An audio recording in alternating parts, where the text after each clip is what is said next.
Madame Pell, on a besoin de nous. Madame Pell, on a besoin de nous. On a besoin de nous. On a besoin de nous. Devinez qui est là. Steve. Que vous êtes perspicace. Je n'entre qu'un instant, le temps de boire une coupe entre deux surprises parties. Que vous avez frappé à la bonne porte.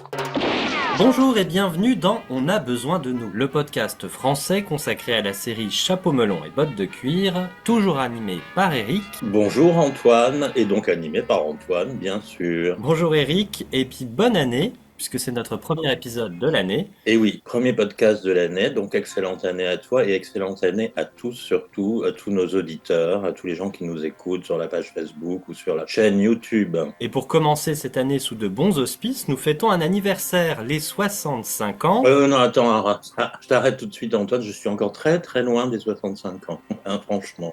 Mais non Eric, je ne parle pas de ton âge, je parle de l'âge de la série. Ah oui. Puisque le 7 janvier 2025, nous avons fêté les 65 ans de la série.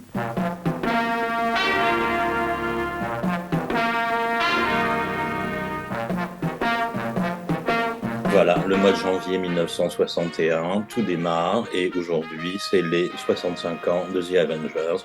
Première diffusion des aventures du Dr. Kill et d'un certain John Steed sur la télévision britannique. Et d'une certaine Carol Wilson, puisqu'en fait notre ASD numéro 10, sorti il y a 2 semaines, j'espère que vous l'avez découvert, que vous l'avez dévoré, que vous l'avez apprécié. On a vu en tout cas que le retour était très enthousiaste.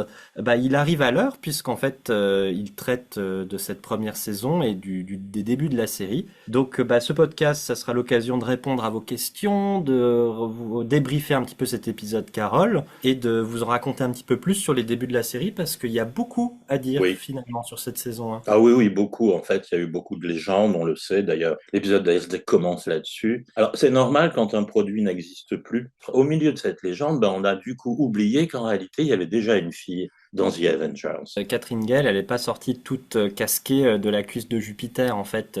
Avant ça, il y a un long processus de création, il y a des essais, j'allais dire une bonne dizaine, mais je pense qu'il y en a quand même une bonne dizaine de personnages féminins un peu marquants avant qu'il y ait Cathy Gale qui soit mise sur la table. Oui. Il y a le cas de Venus Smith aussi, dont on a déjà beaucoup parlé dans un SD, mais c'est vrai que tout ça est embrouillé, comme on vous l'a dit dans la SD, il y a que 3 épisodes et demi, 3 épisodes, un tiers pour être exact, de la saison qui ont survécu. Et pour tout le reste, il faut se plonger dans la documentation et c'est assez compliqué, ça demande du temps. C'est une des raisons pour lesquelles cet ASD sur Carol Wilson a mis autant de temps à se faire. La première fois qu'on en a parlé, Eric, de ce ASD sur Carol, c'était en avril 2023. Je sais pas si tu te rends compte, il y a 3 ans. Je ne m'en souviens pas. Cette saison 1 m'intrigue pour plein de raisons dont on va parler aujourd'hui. Je voulais faire quelque chose, je voulais faire un petit épisode à l'occasion justement d'un 7 janvier, je m'étais dit ça pourrait être sympathique. Et à la base, je voulais parler de Hot Snow. Je voulais parler de qu'est-ce qui nous reste de Hot Snow, de comment Dunleavy filme tout ça, etc.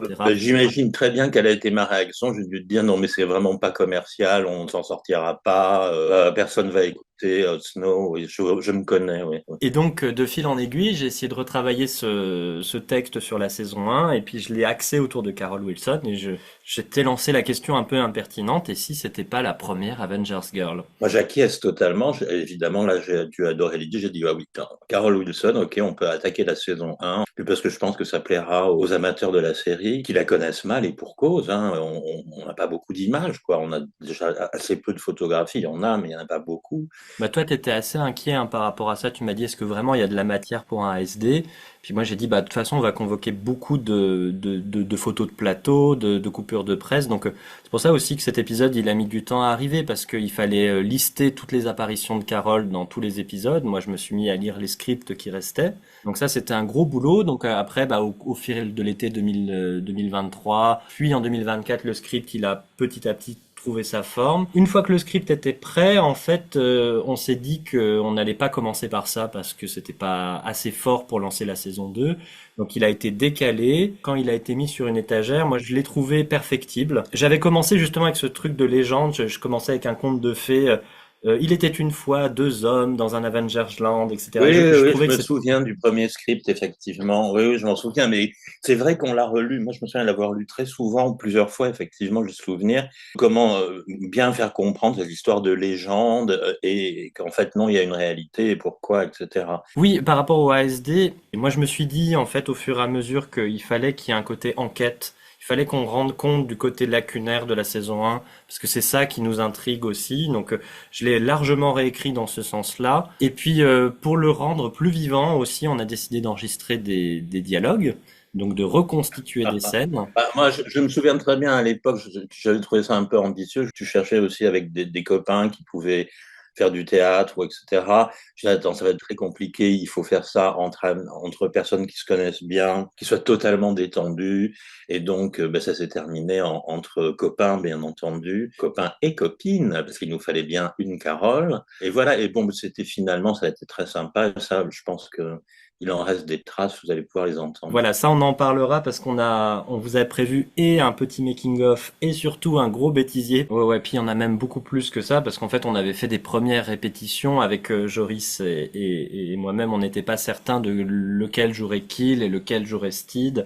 Donc on s'est tous les deux entraînés pour les deux rôles et finalement en fait, nous on pensait plutôt mettre Joris sur Kill et Joris, il a tout de suite su se réapproprier le personnage de Steed dans son côté très distingué, très outré, très manié. Oui, ça m'étonnait pas du tout. Moi, je l'aurais distribué d'emblée, moi, Joris en Steed et toi en Kill. Bon, d'ailleurs, je te propose qu'on lance tout de suite un extrait du making-of. On va écouter donc les scènes coupées, puis vous allez un petit peu avoir les coulisses de l'enregistrement de cet ASD.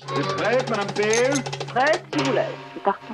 Eh bien, docteur, vous m'avez été d'une grande aide. Lorsque je suis arrivé jusqu'ici, je pensais que votre réceptionniste était une personne banale, d'un âge moyen. Oh. Mais après réflexion, je vois à quel point j'avais tort. Eh bien, docteur, vous m'avez été d'une grande aide. Lorsque je suis arrivé ici, je pensais que votre réceptionniste était une personne banale, d'un âge moyen. Oh. Tiens, on dit que c'était caillé. On va dire que c'est... Ouais, attends, je vais prendre... Quand Carole s'indigne, elle pourrait faire un petit « oh ». Ah oui, je savais pas si elle avait le droit de faire des bruits. Oui. Ok. La réponse est non. Je vais faire mes consultations. Je ne peux pas toujours demander à Dick Trelling de les faire à ma place. Et je suis déjà en retard. C'est une grande fille, elle a plus de 21 ans. N'aviez-vous pas des consultations? Vous disiez être en retard. Je vous promets de bien prendre soin d'elle. Qu'est-ce qui se passe? Je veux juste vous emmener déjeuner. Ça me touche, mais pourquoi? Pourquoi un jeune homme n'inviterait-il pas une jolie fille à manger avec lui? Quel est ce petit service dont vous parliez? Oh, ça. Alors, Carole est allongée des pieds sur le canapé de Steed. Steed lui apporte une tasse de thé. Un bon thé bien sucré. Rien de mieux pour se remettre d'un choc. Entendu. Je ne savais pas que vous aviez un si bel appartement. Peu d'amis le savent. Vous en faites l'exception. Oh, c'est très flatteur. Oh, je me sens encore flottante. Je suis désolée, je vous ai causé beaucoup de problèmes. Non, pas du tout. Maintenant, reposez-vous et buvez ce thé avant qu'il ne refroidisse. Que pensiez-vous qu'il m'était arrivé quand vous m'avez vu allongée au salon de coiffure? Bon, puis à la fin, en gros, il y a l'entrepôt de coiffure qui brûle. Carole est dedans. Enfin, elle manque d'être brûlée, etc. Donc, tu pourrais avoir un petit genre, tu vois. Tu vois. Oui, une moquerie, genre, oui, un homme marié, d'accord. Après réflexion, je vois à quel point j'avais tort. Je m'étais dit, il peut peut-être siffler ou faire oh, tu vois, un peu de qu'on sent qu'il la reloupe. À un moment, t'as dit qu'il s'interprète. Oui, je vous remercie beaucoup et revenez vite. Oh, je ne voudrais pas tomber sans que vous soyez là pour me retenir. Tu connais Steed, Joris, aussi bien. Mais s'il mort en magasin ou il est en mode. Oui, voilà, exactement. Et Carole, mon pauvre garçon, tu vois, vraiment, tu peux en rajouter, oh mon pauvre garçon. Pas pauvre, simplement mal compris. Voilà, vous avez vraiment une scène de boulevard, là, tous les deux. C'est un cabinet ici, pas la taverne du coin. Dommage. Je pense que tu peux être plus ferme. Plus agacé. C'est un cabinet ici, pas la taverne du coin. Ok. Il faut que tu le casses, Steve, un peu. C'est quand même un travail sympa. Vous avez cette complicité qui permet de le faire, en fait, voilà. Je comprends mieux pourquoi vous aimez autant votre travail. Très bien. Alors, la dernière réplique était parfaite, Jeanne. Le petit fou rire déjà présent. Le pardon devrait être plus offusqué, je trouve. Okay. Pardon? C'est mignon. Cet échange est mignon, en revanche, je trouve.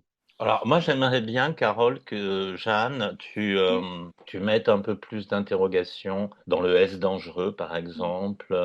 Je savais que j'allais arriver à torturer Jeanne ce soir, un petit peu quand même. Bon, ben, on a tout, c'est bien. C'est une fin de tournage. Fin de tournage, fête de fin de tournage. Revenons maintenant sur la saison 1. La saison 1, c'est deux hommes, aussi bien à l'écran que derrière l'écran, puisque la saison 1, à l'origine, c'est Leonard White et Sidney Newman. Est-ce que tu peux nous expliquer un peu comment ces producteurs commandent The Avengers? Bah, en fait, Sidney Newman, qui est, on va dire le terme actuel, c'est directeur de la fiction de la chaîne. Il a une série sur les bras qui s'appelle Police Surgeon, qui marche pas des masses en fait. Elle doit pas être très bonne, hein, je pense, pour être honnête. Mais le public, surtout le public féminin, adore et écrit. Il y a beaucoup de courriers qui arrivent au studio pour le Dr. Brand, je crois, dans Police Surgeon, si ma mémoire est bonne, et qui est joué donc par Ian Hendry, le jeune Ian Hendry, un bel homme viril qui représente l'anglais classique de l'époque.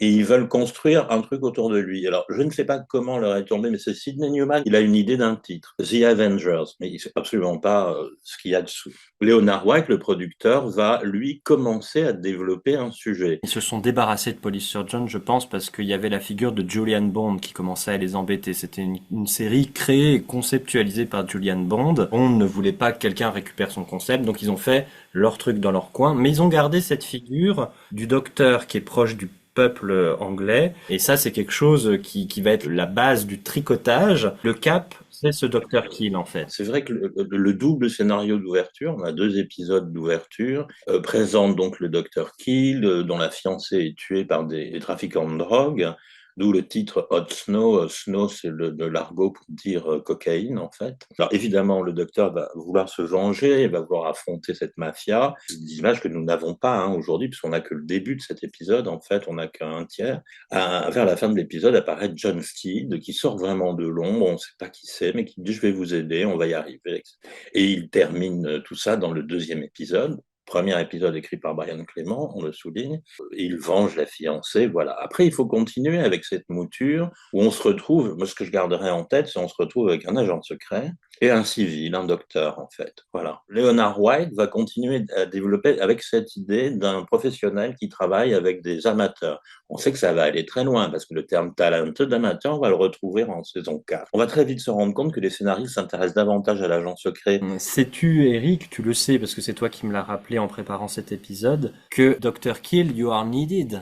Oui, bien sûr. Alors ça a été un de mes chocs en découvrant la fin de Broad to Book, donc du 2e épisode. Steed dit au Dr. Kill à la fin de l'épisode « We'll only call you on when you needed, really needed ». On vous fera signe quand on aura vraiment, vraiment besoin de vous. « We'll only call on you when you're needed, really needed ».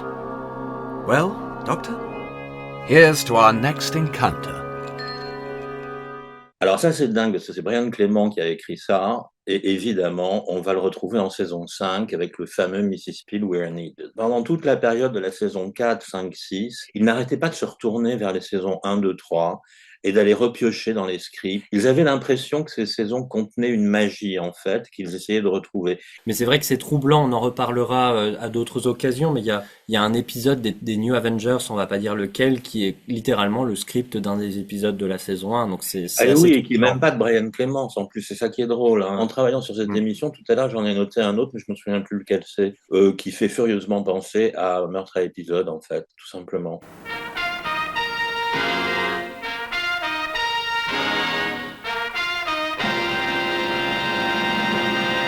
Peut-être que tu peux nous dire un petit peu d'où sort Patrick Macnee. C'était quelqu'un qui était très copain avec les deux producteurs. Alors Patrick Macnee, il sort de 10 ans de galère en tant que comédien, d'abord en Angleterre, mais ensuite il est allé travailler beaucoup au Canada, et il a bien fait, parce qu'il a fait pas mal de dramatique là-bas et tout, mais Leonard White en fait est canadien, il vient du Canada, et il était déjà partout à la télévision canadienne, donc Patrick le connaissait très bien. Quant à Sidney Newman, encore plus, il était déjà au-dessus et ils se connaissaient tous du Canada, en fait, de l'époque canadienne. Tout simplement, en allant au théâtre un soir, il croise Leonard White, qu'il n'avait pas vu depuis longtemps. Il le croise avec une actrice qui s'appelle Toby Robbins. Ils ont fait la même chose, tous les deux, ils étaient acteurs et ils sont devenus producteurs. Mais il lui dit, mais d'ailleurs, Patrick, toi, mais si tu veux continuer à jouer, il y aurait un rôle qui se dessine là actuellement à ABC, et il faudrait que tu rencontres Sydney Newman. Et Patrick connaît très bien Sydney Newman. On lui dit, oh, bah oui, mais prends-moi rendez-vous avec lui. Là, il va quand même hésiter un peu parce que on lui propose carrément de quitter son poste de producteur pour redevenir acteur. Et donc, il hésite un peu. Et c'est là il demande beaucoup d'argent pour son rôle. Et à sa grande surprise, Sydney Newman et Leonard White acceptent en fait le cachet. Et après, bon, ils verront qu'il y a eu une petite mésentente. Ils pensaient avoir 300 livres par semaine. En fait, c'est 300 livres par épisode, c'est-à-dire toutes les 2 semaines. Donc, bon, ben, finalement, Patrick laisse tomber sa carrière de producteur naissante pour devenir ce personnage secondaire dans une série qui tourne autour de Ian Hendry et de la popularité d'Ian Hendry, il ne faut pas l'oublier. Mais c'est un personnage sur lequel il va falloir tout construire. Alors c'est vrai que c'est très frustrant parce que dans ce qui nous reste de cette première saison, il y a Hot Snow, on a la première bobine en fait, donc ce sont les 20 premières minutes. Patrick McNee n'arrive pas encore à ce moment-là. Ensuite on a la trapéziste, c'est un épisode sans John Steed. Et ensuite on a Passage à tabac, qui est donc l'épisode numéro 15. Donc en fait on récupère le Steed à la moitié de la saison, donc à un moment où il est déjà un peu construit. Donc on n'a pas la construction petit à petit du personnage de Steed. On en parle dans notre ASD, il y a un photoshoot qui est organisé en décembre 60 avant le lancement de la série où ils sont tous en impair. Ils sont dans un marché à Soho en fait et ils ont déjà à leur côté Carol. Il y a une volonté de mettre le personnage féminin qui est l'assistante du Dr Kim, sa secrétaire. Carrément, elle se retrouve en couverture du TV Times avec Ian Hendry et Patrick McNee pour le lancement. Il faut savoir que Leonard White, il a confié toutes ses archives aux fans des Avengers et notamment il a été très impliqué quand ils ont réédité la série dans les années 2010. Le premier coffret qui est donc consacré à la saison 2 où il y a son scratchbook, il y a des galeries photos, il y a des scripts, etc. Enfin, il a gardé énormément de choses, Leonard White, et donc on a beaucoup d'éléments sur la création des Avengers et on se rend compte que dès novembre, donc rendez-vous compte 2 mois avant le premier épisode, il pense déjà à un épisode solo. Le personnage d'Ingrid Hafner, qui n'a pas encore de nom, sera au cœur de l'intrigue et va avoir un rôle important. Donc, moi, je pense qu'il y a aussi une volonté de toucher un public féminin. Tu l'as dit, Ian Hendry, il intéresse le public féminin. Il se dit que la figure d'Ingrid Hafner, qui était déjà dans Police Surgeon, ça peut être aussi une façon de s'identifier pour les jeunes femmes. Absolument. C'est vraiment la jeune femme typique de ce début des années 60, dans son apparence d'abord, dans sa mise, mais aussi dans son comportement et puis son métier de secrétaire. On va se rendre compte qu'elle est plutôt secrétaire médicale parce que très vite, elle donne des premiers soins, etc. Elle évolue vers un rôle d'infirmière. On peut s'identifier à Carol très facilement, contrairement à... C'est plus difficile de s'identifier à Catherine Gale, je pense. En revanche, Catherine Gale, il y aura une autre chose avec les femmes, c'est que les femmes vont se mettre à l'admirer. Mais oui, effectivement, dans ce lancement de la saison 1, on a soit du côté du Dr Kill, qui est donc un jeune médecin, soit de son assistante, effectivement, on peut le dire dans la réalité. C'est que ça a toujours été un peu reproché à cette saison 1, c'était trop réaliste par rapport à ce qui a été fait après. On est dans ce qu'on appelle en Angleterre le kitchen sink drama, traduction littérale, le drame de l'évier de la cuisine. Il faut imaginer l'image de la ménagère moyenne qui est au-dessus de son évier en train de nettoyer des plats et puis qui fond en larmes parce que son mari est au chômage ou qu'il est alcoolique et qu'il la bat, ou les trois d'ailleurs. Enfin bon, c'est typique de la télévision britannique de l'époque. Il y a énormément de séries dans ce genre-là. Le mélange avec un agent secret mystérieux est très bizarre, surtout quand cet agent secret mystérieux va commencer à devenir un dandy sophistiqué, ce qui n'est pas tout de suite le cas. Aussi, l'une des originalités de The Avengers, et on s'en rend compte avec les quelques épisodes qu'on a, c'est qu'il y a un aspect très réaliste, très trivial, c'est de la drogue, c'est du chantage, c'est du racket, c'est des gangs, de la fausse monnaie, etc. Mais c'est toujours dans des environnements de couverture, en fait. On a un zoo avec des crocodiles, on a la fête foraine dans Tunnel of Fear, et même dans le plus réaliste des 4 qu'on a, c'est-à-dire Passage à tabac, on a cette fausse boucherie qui, quand on appuie sur le bon bouton de la caisse enregistreuse, ouvre un passage secret. Donc il y a cette idée du underworld, d'ailleurs ça va être le slogan, To Against the Underworld, donc contre le monde souterrain. Et il y a celui dans les égouts aussi, donc il va y avoir cet environnement qui est déjà là et qui est déjà un peu typique de The Avengers. Il y a le cirque bien sûr dans la trapéziste, et je pense que le côté excentricité et attrait du monde de l'espionnage, alors c'est c'est la Bond mania hein, qui commence tranquillement encore en bouquin à ce moment-là. Ça va aussi fabriquer petit à petit le personnage de Steed. Alors Steed, il est aussi bien construit par Bond que en réaction à Bond. Hein. Ça, c'est quelque chose qu'on sait grâce à Patrick Macnee. C'est que en fait très vite on lui dit que les deux rôles masculins sont trop interchangeables, pas dans leur fonction, mais dans ce qu'ils rendent à l'écran. Je pense qu'on lui dit dès le 3e épisode, en fait. Hein. Très rapidement, parce qu'en fait, tu remarques que dès le Bro to Book, il a déjà un costard, 3 pièces. Puis très vite, il essaye des chapeaux différents. On peut pas dire dans quel épisode il va porter pour la première fois un chapeau, que ce soit le melon ou un chapeau, un feutre, par exemple. Patrick Macnee se fait clairement engueuler, en fait. On lui dit votre look est trop proche de celui du Dr. Kill.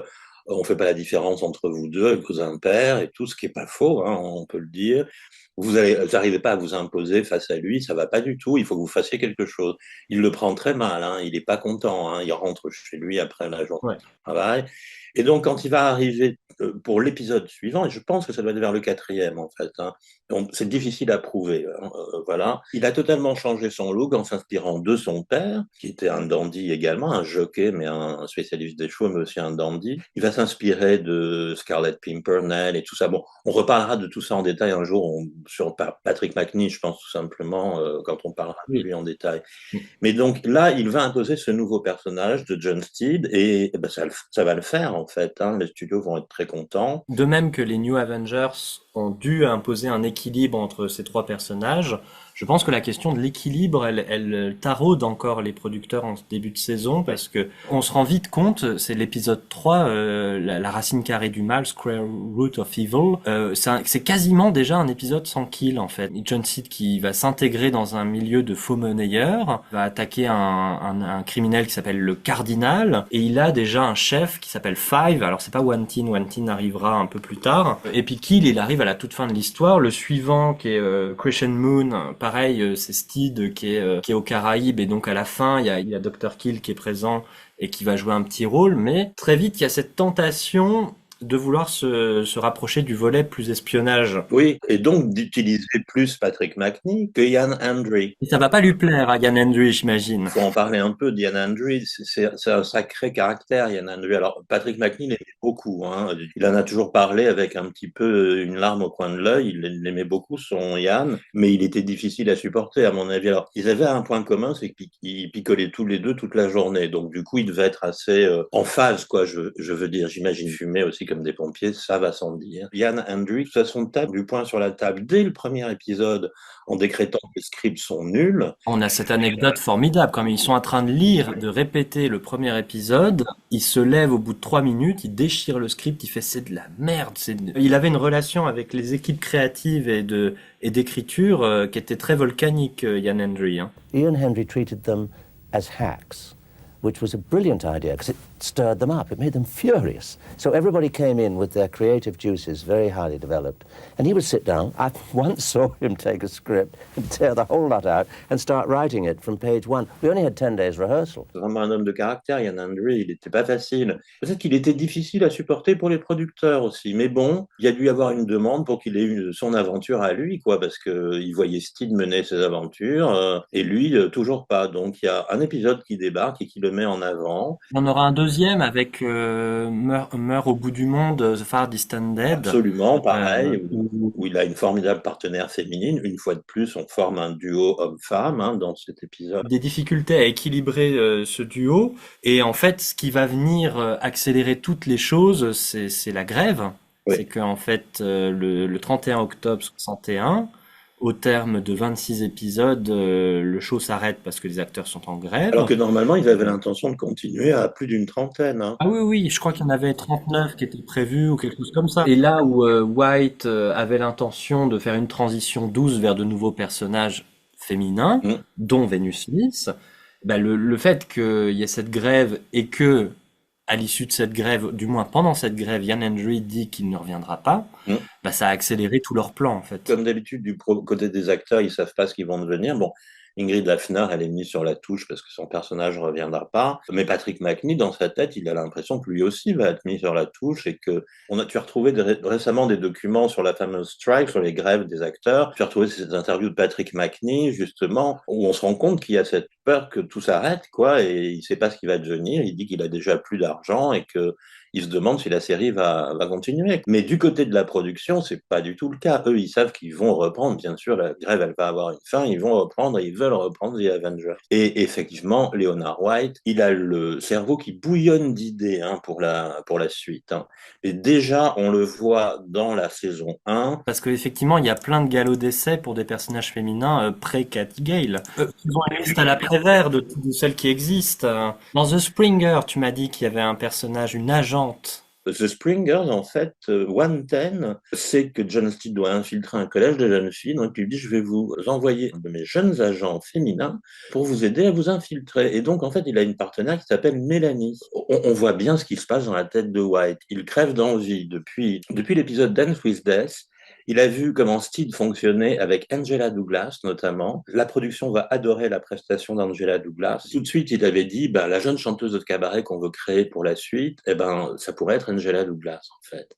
Et en fait, non, parce qu'elle est déjà sous contrat avec d'autres séries, d'autres programmes. On la verra beaucoup tout au long des années 60. Ces épisodes arrivent en 12e, 14e position, qui mettent John Steed face à des jeunes femmes presque pré-Tara King, en fait. Il faut pas oublier que cet épisode, Dance with Death, il est écrit par Peter Ling et Sheila Ward. Donc en fait, on a une femme à l'écriture sur cet épisode. Elle en écrira aussi un autre. Elle écrit aussi Ash of Roses, qui est donc un épisode important pour Carole, que toi tu as bien étudié.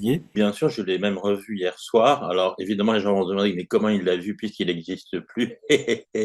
Je vous dirai plus tard. Et c'est amusant de voir qu'ils ont déjà l'idée de faire participer une femme à l'écriture. Ils vont avoir la même démarche pour Honor Blackman quand elle va débarquer, en fait. Avec Doreen Montgomery. Bon, alors on a quelques autres exemples de personnages féminins importants dans cette deuxième partie de première saison. Le docteur Ampara Sandoval, elle nous excite beaucoup depuis longtemps. L'épisode Far Distant Dead, c'est un docteur comme le docteur Kim. Ils travaillent tous les deux sur de l'humanitaire, mais elle a en fait, dans ces pays sud-américains, eu des problèmes, elle a des comptes à régler. C'est une Avengers, parce que elle aussi, elle veut venger quelque chose, le docteur Ampara. Oui, oui, très juste. Elle a un souci avec le méchant, donc littéralement, là, on a un duo d'Avengers dans cet épisode. Tout à fait. On a aussi Bunty dans l'épisode Toy Straps, qui est une victime consentante d'un réseau de prostituées cachées dans un magasin de jouets. Donc là aussi, je vous disais, le décor, c'est Steed qui veut comme à son habitude, qui veut envoyer une jeune femme se faire trucider dans un réseau et dans une affaire criminelle. Et au contraire, c'est Kill qui dit non, certainement pas. Kill, c'est la droiture, c'est l'empathie, et donc on a ce personnage de Bunty au milieu qui accepte de prendre tous les risques pour mettre fin à ce trafic. C'est toujours un peu la même trame dès qu'il y a une jeune femme qui apparaît, on va le voir avec l'apparition de Venus Smith plus tard, on a encore là affaire à une jeune femme qui est Paul John Steed en fait. Moi ça me fascine tout de même, depuis, ça fait quand même 65 ans, non qu'on nous raconte que la première saison de The Avengers n'a rien à voir. Il y a 2 hommes, c'est tout.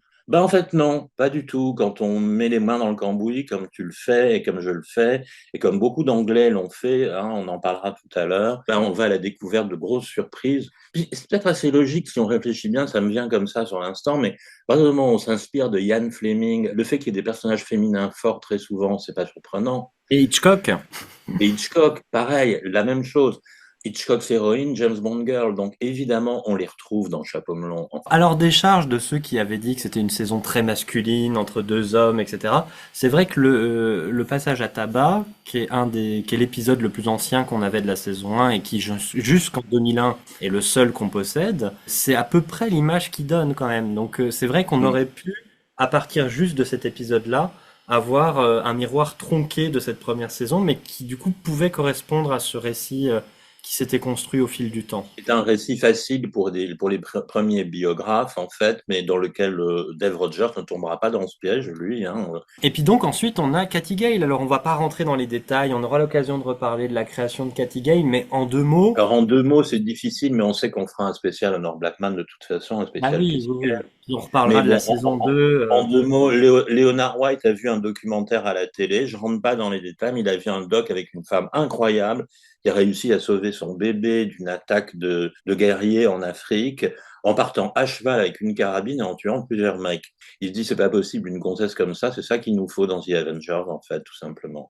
Et il a pensé à Margaret Mead, grande anthropologue, qui décide, après ses études, de partir étudier la sexualité des Indiens d'Océanie. Bon, ses parents ont dû faire une drôle de tête, parce qu'elle venait de Philadelphie, c'était un peu une sorte de Grace Kelly, Margaret Mead, mais bon, on apprendra plus tard que non, en fait, elle était plus fantaisiste que ça.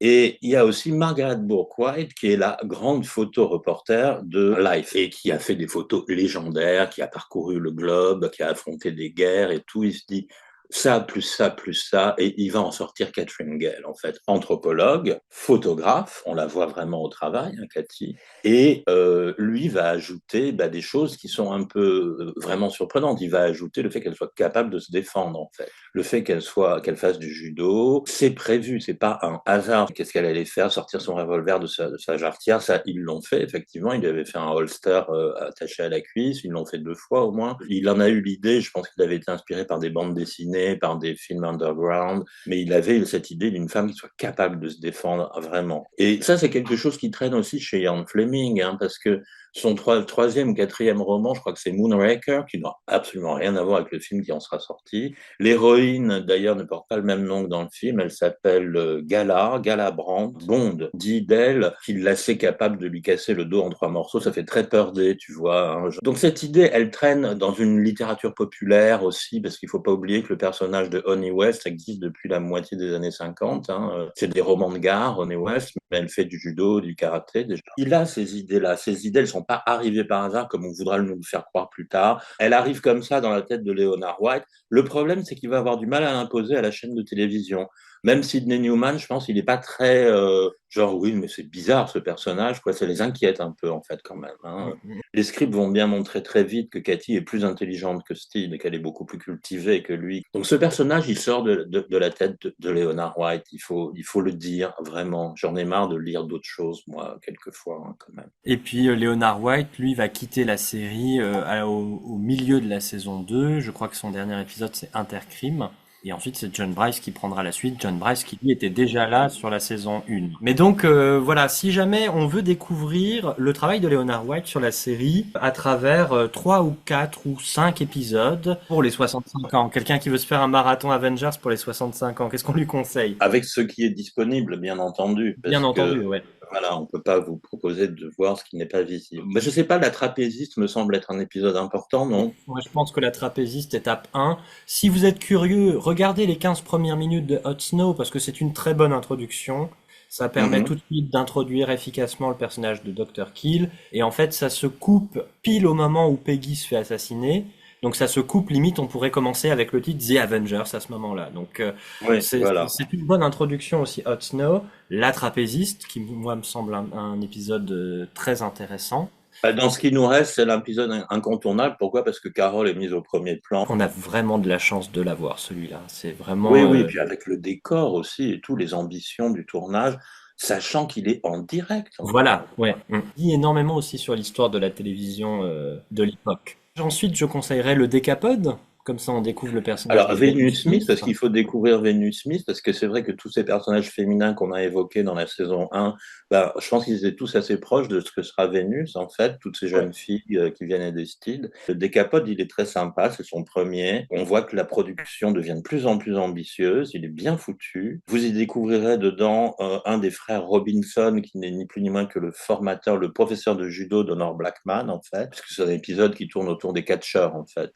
Voilà. Ouais. Et puis Warlock, bien entendu. Et alors à Warlock, on a fait un ASD dessus, donc je vous invite aussi à le découvrir avec le ASD qu'on a fait. Et puis si on veut voir Cathy se battre, il faut aller jusqu'à quel épisode pour que Cathy commence à donner des petits coups, Eric? Bon, elle donne des petits coups dès le 2e et le 3e, mais c'est un peu maladroit parce qu'il n'y a pas c'est pas entraîné, mais à partir de, je dirais, Festin de Pierre. Et là, on voit qu'ils ont vraiment mis au point la technique de combat de Cathy, qui se met à faire des vraies prises de judo, qui se lance même dans des planchettes japonaises. Enfin, c'est assez hallucinant. Don't bother the fire, Mr. Daniels. Your gun's empty. Et puis tant qu'on est à parler d'épisodes, on a déjà vu quels sont les épisodes de la saison 1 qui nous intéresseraient particulièrement, mais lesquels on aimerait bien découvrir, parce que bon, des recherches sont encore en cours, on espère que d'ici quelques semaines, mois, années, on retombera sur des bobines et on retombera sur d'autres épisodes de la saison 1. Eric, si tu devais demander au Père Noël tes épisodes de la saison 1, ce seraient lesquels? J'adorerais voir Dragon's Field parce qu'il a l'air très science-fiction, kitsch, très Avengers. Et puis en plus, on a des super scènes de bondage avec Patrick Macnee, donc ça vaut de l'or en fait. C'est un épisode avec que Patrick Macnee en plus. Hein. Oui, c'est un épisode spécial Patrick Macnee, donc oui, j'aimerais beaucoup le découvrir. Mais comme toi, j'imagine, j'aimerais beaucoup découvrir certains dont on a parlé aujourd'hui avec les jeunes. Bien sûr, Ash of Roses, Dance with Death, Far Distant Dead, enfin vous les avez bien en tête. Je pense pas que le double premier épisode soit très bon, mais j'aimerais bien vraiment découvrir les débuts de Steed. Et dans la première fournée, moi il y en a un qui m'intrigue, c'est Nightmare. Le Dr. Kill se fait grièvement blesser et il est hospitalisé, et on essaye de venir le tuer alors qu'il est comme ça blessé. C'est un épisode sur lequel on ne sait presque rien. Il y en a 3 ou 4 comme ça sur lesquels on n'a pas de scénario, pas de photo, rien.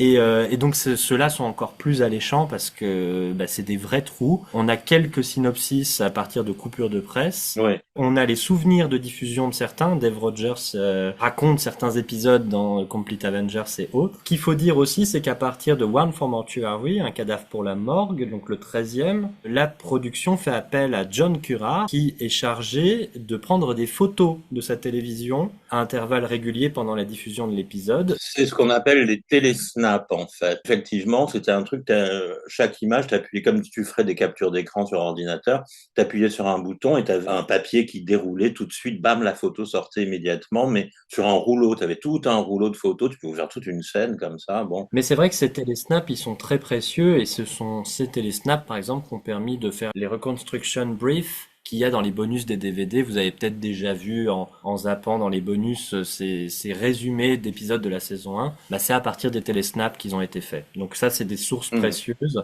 qui permettent de voir, d'avoir une galerie d'images assez régulière sur l'ensemble de l'épisode. Je me trompe pas, c'est bien Leonard White qui a fait son pressbook, hein, qui avait conservé tout ce qu'il avait pu sur la série, les coupures de presse du TV Times, les télésnaps, les articles de presse, les couvertures, et il avait presque comme un pressbook de fans, quoi, comme les fans font en gardant les coupures de presse, tu vois. Et c'est formidable de l'avoir retrouvé et de l'avoir publié, ça c'est absolument formidable. On a peut-être quelques anecdotes qui restent sur cette première saison qu'on va passer un peu en revue, ou des choses qui nous montrent que la télévision de l'époque est bien loin de celle d'aujourd'hui. Par exemple, moi dans les affaires, il y a quand même 2 faits divers qui sont pas drôles sur cette première saison. Tout d'abord, c'est la mort de Juno, qui est donc le chien de Steed en fait. Et de Patrick aussi. Qui se fait, alors je sais plus les circonstances de la mort, mais il se fait écraser par un véhicule ou une caméra sur le tournage. Enfin, c'est un truc horrible. Je crois que c'est juste après l'effroyable tunnel. Télévision, monde cruel, et le chien est mort, mais il faut continuer parce que the show must go on, donc Patrick doit jouer. C'est pour ça que je parlais du Far West, moi, dans mon ASD, parce qu'il y a vraiment ce truc. Et c'est vraiment une terre avec des pionniers qui arrivent là avec des pistolets, ils savent pas trop ce qu'ils font. Il y en a qui arrivent aussi avec des couteaux. Nous avons un producteur télé qui s'appelle Denis Vance, qui va réaliser, je crois, un épisode qui s'appelle The Animals. Il arrive pendant la répétition de l'épisode Dance with Death, dont on a parlé longuement. Il arrive avec un couteau, en hurlant dans le plateau. Où est cette femme? Où est Janice Willett? Il va dans les bureaux et puis il va poignarder. Alors la pauvre Janice n'a que des blessures superficielles, mais donc cette femme, c'était la productrice de l'émission religieuse Sunday Break. Donc elle travaillait aussi dans les studios Tennington. Elle produisait une émission religieuse, mais elle trompait son mec. C'est pour ça aussi. Il est allé en prison, hein, quand même, bien sûr, on plaisante, mais il est allé en prison. Il était soutenu par tous ses anciens que les comédiens. Par exemple, Ingrid Daphner est allée lui rendre visite plusieurs fois. C'était du surmenage, et on peut le comprendre quand on sait ce que c'est que de produire un épisode en direct ou dans les conditions du direct et tout. Je sais pas comment ils devenaient pas tous complètement fous, parce que c'était de la dinguerie, quoi. C'est un mélange de théâtre théâtre et de télévision, en fait, à cette époque-là, parce que les acteurs travaillent comme au théâtre, ils doivent avoir leur texte par cœur, comme pour une représentation théâtrale. À partir de la saison 4, ça n'a plus rien à voir. S'ils connaissent pas leur texte, ils s'en sortent très bien quand même, c'est pas grave. C'est absolument pas la même intensité de travail, en fait. Des personnes qui ont travaillé sur cette première saison qu'on retrouvera ensuite. Alors Brian Clemens, il est là, mais il est encore pas tellement là, hein. Il a vraiment, il écrit le 2e épisode, Bro to Book. Il en écrit un 2e qui s'appelle Un cadavre pour la morgue, One for Mortuary. Dans les autres scénaristes connus, nous avons Richard Harris, qui va donc écrire Le Vengeur volant, qui est là du coup dès les débuts, lui aussi. On a aussi John Lucarotti, qu'on va retrouver sur les scénarios de la saison 3 et de la saison 4. C'est lui qui écrit Castle Death, par exemple. Oui. On a Denis Spooner, qui écrit 2 scénarios pour cette première saison, donc il fait La Trapéziste notamment. Denis Spooner, vous le connaissez, c'est lui qui a écrit Clownery. Nous avons Terence Philly, qu'on retrouvera sur les New Avengers. Donc lui, il a fait vraiment le début et la fin. Et nous avons bien sûr John Bryce, qui pilote un peu tout ça, mais ça, on en a parlé dans notre épisode spécial Bryce. Il faut aller le réécouter. On a Robert Fuse qui commence comme décorateur. Oui, ça c'est très important parce que les décors ils sont impressionnants. Il faut aller voir l'effroyable tunnel, la fête foraine, elle est magnifiquement reconstruite avec ce train des horreurs, etc. Et puis il faut quand même qu'on dise qu'on a Johnny Dunkworth à la musique. Oui. Il va accompagner toutes les saisons vidéo, donc les 3 premières saisons des Avengers. Alors c'est vrai que c'est une musique qui est un peu répétitive et tout, mais bon, moi j'aime beaucoup le générique, qui est très différent, mais qui est très efficace aussi, en fait, je trouve. En fait. Voilà. Honor Blackman a raconté que la musique, elle était en direct. Elle savait que quand elle entendait les bongos qui commençaient à jouer, elle savait qu'elle allait attaquer ses prises de judo, quoi. C'est tellement compliqué d'imaginer l'ambiance de ces tournages. Genre, on n'a tellement pas l'habitude aujourd'hui de ça. Tout est tellement sécurisé à tous les niveaux, alors que là, c'était vraiment de la folie, quoi. Travailler sans filet, quoi. Hein. Et enfin, moi je dirais qu'il y a beaucoup d'acteurs qui sont des personnages, des acteurs cultes de la série, des têtes connues qui ont débuté sur cette première saison. Alors j'en ai une liste longue comme le bras, donc je vais pas tous vous les citer, puis je vais pas rentrer dans le détail des rôles, mais nous avons Tom Adams, qu'on retrouvera dans Noël en février, nous avons Peter Hound, nous avons Kenneth G. Warren, qui est donc dans La Trapéziste, qui fait Zibo le clown et qui sera ensuite Zizi von Schnerk. Nous avons Caroline Blackinston, notre chère secrétaire, qui est là dans Dance with Death, je crois. Roger Delgado, qui est très aimé des fans. Angela Douglas, on en a parlé. Philip Locke, notre méchant de Bon baiser de Vénus. Burt Cook, Maurice Good, qui est donc notre Joker version 1, qui est déjà là. Edwin Richfield, Barbara Shelley, qui commence également sur cette première saison. Oui, dans Dragonfield, oui, absolument. Ouais. Norman Chappell, enfin bon, voilà. Il y a une longue liste d'acteurs qui étaient déjà sur ces premières saisons et qu'on a retrouvé par la suite, effectivement.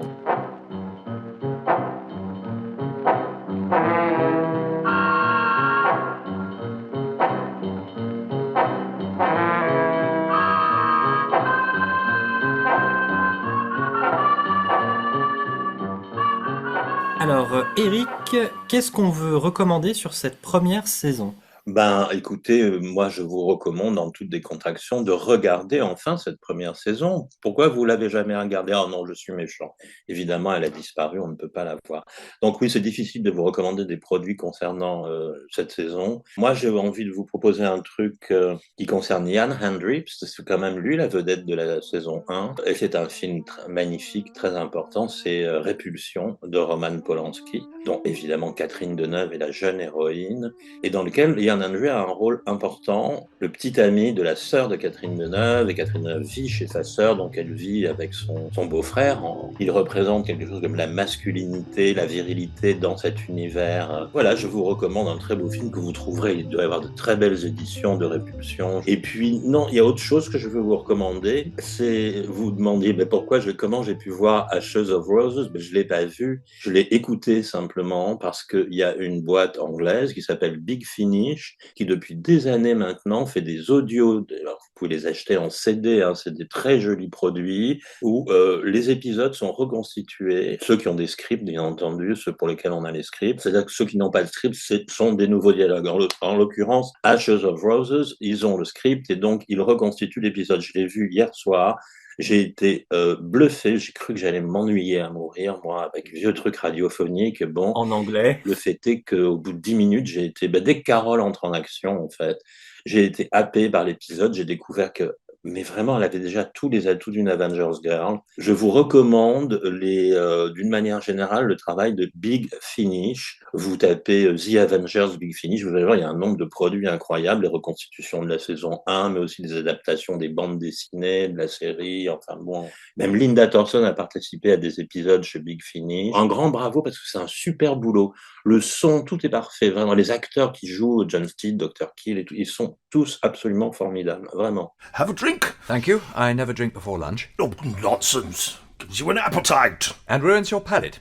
I'm going there. What? Look, wait here until the police arrive. Tell them I've gone to the salon and don't open the door unless you're sure it is the police.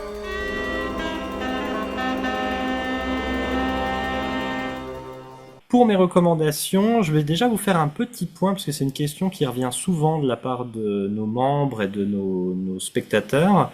C'est comment visionner la saison 1? Si j'achète les coffrets, est-ce que la saison 1 est dedans? J'ai envie de vous répondre sans faire trop de détails, mais c'est compliqué. La saison 1, elle est difficile parce qu'elle a été très peu commercialisée en France. Il y a que 2 DVD qui l'ont diffusée. C'est dans la collection Kiosque. Ont été édités Passage à tabac, Seul, puis un peu plus tard ont été édités Neige brûlante, Passage à tabac et La trapéziste. Madeleine, pendant un moment, avait proposé en VOD les épisodes de la saison 1. Or, au moment où nous enregistrons ces lignes... Elle n'est plus sur Madeleine, mais ils m'ont dit qu'il y avait de fortes chances qu'elle revienne, donc espérons-le. Donc, la VOD, c'est aussi compliqué. Donc, en fait, il ne vous reste plus que la solution d'acheter en fait des coffrets anglais. Parce que pour l'heure, on n'a pas d'autre solution. Donc, vous avez le très beau coffret de la saison 2 qui est rouge, là chez Optimum. Et lui, il contient un DVD avec les épisodes de la saison 1 et le scrapbook de Leonard White. Mais comme ce coffret a été fait en 2011 et que l'effroyable tunnel n'a été retrouvé qu'en 2016, vous allez être obligé de rajouter l'effroyable tunnel, qui lui existe en édition simple, Tunnel of Fear. Et donc bien sûr tout ça n'est pas sous-titré en français. Je vais vous mettre quand même en description. Nous avions, à l'époque où Tunnel of Fear était sorti, nous avions avec Joris fait une traduction. Et donc on a un fichier de sous-titres pour cet épisode-là, qui lui du coup n'en avait aucun. Autant les autres ils avaient été sous-titrés lorsqu'ils avaient été disponibles dans la version kiosque, autant l'effroyable tunnel il n'avait pas été sous-titré. Donc on vous la met en accès libre en dessous, vous pouvez récupérer le fichier de sous-titres et donc si vous avez le DVD anglais vous pourrez aller dans VLC rajouter des sous-titres assez facilement. Et puis moi je vous conseille aussi de vous plonger un peu dans la documentation de la saison 1. Alors c'est compliqué parce que c'est très anglophone et puis c'est quand même assez indigeste de se plonger là-dedans parce que c'est beaucoup de documentation, c'est pas propre, etc. Il y a quand même quelqu'un qui a fait un boulot incroyable, c'est Alan Hayes, et donc son bouquin Two Against the Underworld, qui est son guide de la saison 1, est quand même très très complet, il a fait un très gros boulot. Reste que c'est assez indigeste, je sais pas ce que t'en penses toi Eric, mais... Oui, mais ce que j'en pense, c'est que les meilleurs bouquins sont souvent indigestes, en fait, c'est-à-dire que c'est très très très complet, je pense que c'est ce qu'on peut trouver de plus complet. Il faut savoir qu'à une époque, il l'avait mis en ligne, c'est remarquable, c'est un travail de passionné, et voilà, quoi, il faut le préciser. Il a pu faire sur la saison 1 ce que Dave Rogers n'a pas eu le temps de faire parce que tous les documents n'étaient pas disponibles à son époque en fait. Une très bonne recommandation, Two Against the Underworld, absolument. Et j'ajouterais, si vous cherchez un site internet qui parle bien de la saison 1, le site australien de Pierce Johnson, Mrs. Pell We Are Needed, Dissolute Avengers, est très très complet. Moi, dès que j'ai un doute sur un acteur, dès que j'ai besoin de vérifier un script ou de vérifier une info, un décor, une date de transmission, je me fie à ce site parce que vraiment il a fait un gros boulot aussi sur la saison 1 et il reprend beaucoup de ce que Alan Hayes a découvert. Oui, absolument. Ben oui, c'est une bonne occasion de faire un clin d'œil à notre ami Pierce Johnson, absolument. Voilà pour ce qui est de mes recommandations. Je n'ai plus rien à dire sur les 65 ans de la série, Eric. Eh ben voilà, c'était les 65 ans de la série. On vous a parlé des débuts, les débuts chaotiques, c'est normal. On a plein de choses prévues pour 2026. Maintenant, on va vous laisser sur le bêtisier. Et puis, on vous souhaite le meilleur jusqu'à notre prochain podcast qui sortira à la mi-février. À bientôt et encore bonne année. Coupez. Va falloir la refaire. Oui, la séquence complète, mais cette fois tout à fait la maîtriser. Pour remplacer le personnage de Carol, les scénaristes la transforment en Jodie, l'assistance de... Oh, C'est pas l'assistance de la voiture. Ah bah oui, les enfants, c'est parti. On a pour jusqu'à 3h du matin. Elle est bien, cette petite, elle amène des cafés sans qu'on lui demande. Non mais tout... Je crois qu'on peut lui claquer les fesses au passage. Nous sommes en 1961, oui, c'est fantastique, hein, franchement. Alors là, nous avons Steed qui rentre en scène. Dans une scène où Carole se fait draguer par Steed. Ah, ça se complique. Oh, ces hommes mariés. J'espère que vous le Toujours parlez. les... Ah, pardon, excuse-moi. Voulez-vous que le docteur vous fasse un certificat? J'aimerais que le docteur me serve un double scotch, en fait. Ah, c'est vraiment ça. Je croyais que tu me trollais. Jeanne, tu n'as pas appris ton texte avant de venir au studio. Tu seras renvoyée comme Linda Thorson, oui. Et plus tard, des escrocs... Reprends, hein, on m'a dit que... Ça s'appelle Carol Wilson V2 et j'en ai 2. C'est pas normal. Alors je crois que tu n'as pas la bonne version, Eric. Non, je suis en train de m'en rendre compte. C'est une coupure de presse. Et donc du coup on s'est dit que le moment où Carole est interviewée, ce pourrait être toi qui fais Ingrid Hafner. Dans un autre épisode, je crois que je vais être battu. Et plus tard, des escrocs me traîneront dans un égout. Du moins ce sont des rumeurs. Nous recevons des jours avant les débuts du tour. Ah d'accord, ok. J'adore. Je trouve ça drôle aujourd'hui, ça. C'était dans un autre épisode, on me traînera dans les égouts. Et dans un autre épisode, vous n'imaginez même pas ce qu'ils vont me faire. Tu l'avais bien vu, Antoine. Non mais je pense que moi je ferais bien Carole Wilson. Non mais t'étais bien en personnage, c'était comme ça, regarde. Dans un autre épisode, je crois que je vais être battu. Et plus tard, des escrocs me traîneront dans un égout. Du moins, ce sont des rumeurs. Tu y croyais, la manière dont tu l'as dit. Tellement effrayé, Carole endosse un rôle de soutien maternant envers Kill. Un peu de doublon. Bah, je pourrais faire la voix off aussi. Hein. Alors, dis donc, t'as vraiment du travail, Carole. Bah oui, c'est normal, c'est un épisode sur toi. Oui. Bah oui, c'est un épisode sur Carole. Oui, oui. Elle ne se prive cependant pas de s'occuper de lui, de la manière la plus innocente, mais révélatrice. Oui, qu'est-ce que ça veut dire? Bah oui, elle est chaude, elle aime bien le docteur. Elle aurait dû tenter sa chance, merde. À la Mais fin de oui, l'épisode, en fait, elle est conne. Elle est Mais conne, oui. elle aurait dû tenter sa chance. Et surtout qu'elle avait son style qui changeait, elle avait les cheveux... She's not intelligent, Joris. Non, elle aurait dû lui dire... Elle arrive après la mort de Peggy, donc... Ah, la cochonne. Oh Quelle non, est- Antoine, c'est pas possible. La Antoine, référence, non mais vraiment. La première Avengers Girl, Peggy la cochonne, bravo, hein, vraiment. C'était pour le moins un appel curieux. Qu'est-ce qu'il y a? Il faut ça. Qu'est-ce qu'il-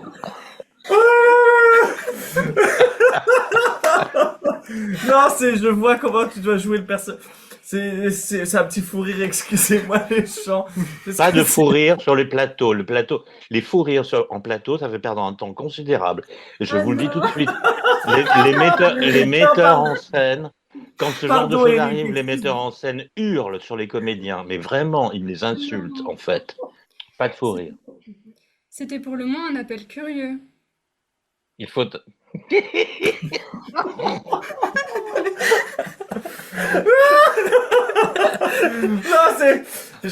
Non.